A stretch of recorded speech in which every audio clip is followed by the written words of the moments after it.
Since everybody is doing a big announcement, Apple have decided to unveil their new iPhone. Fujifilm have decided to unveil their new medium format cameras and new set of lenses to back it up.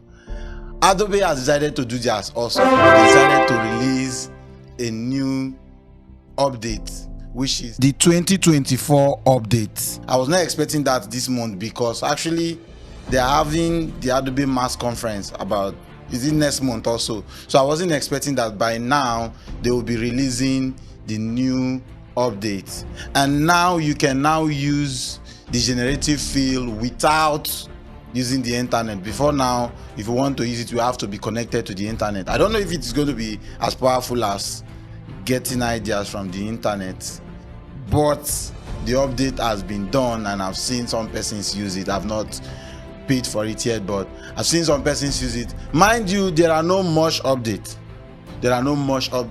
We are still dealing with same things as we are still on that AI section where it's all AI. Everything that was updated was just AI, nothing new.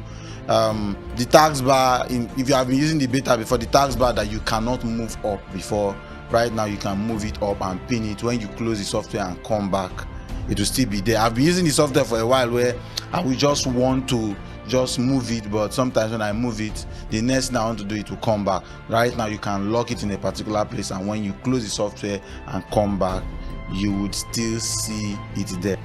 I think the major changes I noticed was just generative fill, generative outcrop, generative expand, generative remove, the remove tool, and new gradients. Also, they have removed the preset sync totally.